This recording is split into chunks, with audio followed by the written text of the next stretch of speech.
Hi friends, அனைவருக்கும் வணக்கம். நான் ராமகிருஷ்ணன் பேசுகிறேன். ஸோ நம்ம இப்போ பார்க்க போகிறது வந்து ஸ்டாக் செலெக்ஷன்ஸ் பற்றி. ஸ்டாக் செலெக்ஷன் பற்றி ஏற்கனவே ஒரு வீடியோ ஒன்று போட்டிருந்தோம்.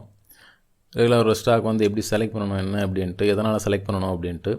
ஸோ செகண்ட் இது ஒன்று என்ன அப்படின்னா, இது வந்து நியூஸ் பேஸ்டு ஸ்டாக் செலெக்ஷன், அவ்வளோ வேறு ஒன்றும் கிடையாது.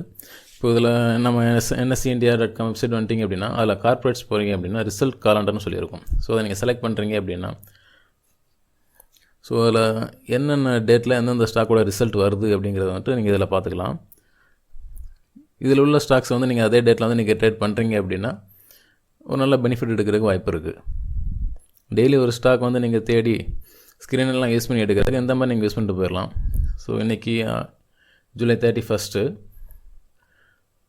நாளைக்கு என்னென்ன ஸ்டாக் ரிசல்ட் இருக்குது அப்படிங்கிறத ஃபுல்லாக இப்போ பார்க்கலாம். அதில் டாட்டா பவர் இருக்குது, கொஞ்சம் Bharti Airtel, Godrej, Marico, FMCG sector result இருக்குது நாளைக்கு. Third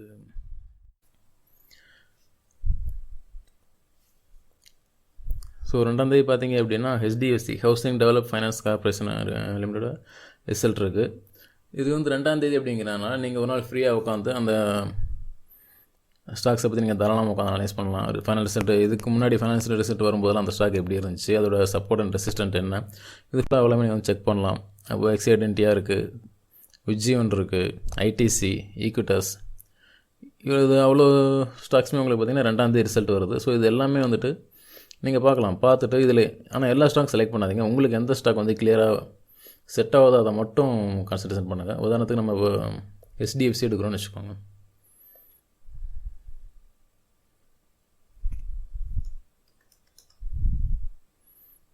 HDFC. ஸோ இப்போ நான் ஈக்விட்டி எடுத்திருக்கேன், ஃபியூச்சர் எடுக்கல. ஓகேவா?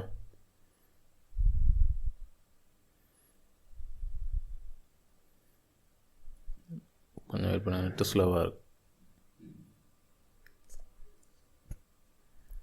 கொஞ்சம் வெயிட் பண்ணுங்கள், நெட்டு ஸ்லோவாக இருக்குது.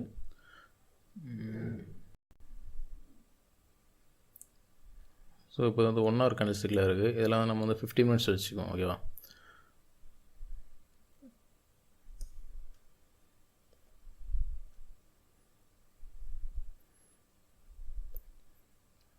ஸோ ஆல்ரெடி இன்றைக்கி இருக்கிறதே வந்துட்டு ஒரு சப்போர்ட் ஜோனில் தான் இருக்குது. இதோட ரெசிஸ்டன்ட் பார்த்திங்கன்னா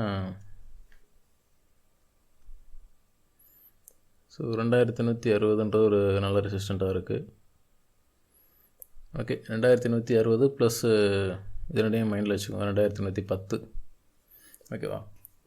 ரிசல்ட் வர்றப்போ அது என்ன அது மூவ் ஆகுது அப்படிங்கிறத நம்ம 2ஆம் தேதி பார்க்கலாம். ஸோ இந்த மாதிரி நீங்கள் ரிசல்ட் பேஸ் பண்ணி நீங்கள் எடுக்கிறீங்க அப்படின்னா ஓரளவு நல்ல பெனிஃபிட்டாக இருக்கும். இதோட சப்போர்ட் அண்ட் ரெசிஸ்டன்ட் எல்லாமே நீங்கள் வந்துட்டு கால்குலேட் பண்ணிக்கோங்க. இதுக்கு முன்னாடி உள்ள ஸ்டாக்ஸையும் இதுக்கு முன்னாடி ரிசல்ட் வர்றப்போ அது எந்த அளவுக்கு வந்து ஒர்க் அவுட் ஆகிருக்கு அப்படிங்கிறதையும் ஃபுல் அனலைஸ் பண்ணுங்கள்.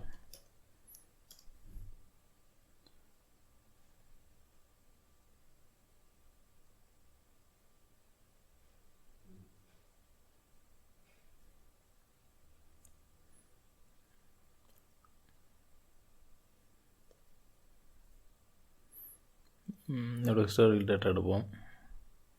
110 ஓப்பன், என்னோட ஓப்பன் பார்த்திங்கன்னா 110, ஹை 131 வரைக்கும் போயிருக்கு. லோ 107, க்ளோஸ் 121 ஆயிருக்கு. நேற்றையோட க்ளோஸ் பார்த்திங்கன்னா 127. ஸோ ஒரு 17 பாயிண்ட் கீழே இறங்கி தான் ஓப்பன் ஆகிருக்கு. முடிஞ்சது பார்த்திங்கன்னா ஓப்பனில் இருந்து ஹையில் தான் முடிஞ்சிருக்கு. ஸோ ஹிஸ்டாரிக்கல் டேட்டா எடுப்போம். ஒரு 3 months எடுப்போம்.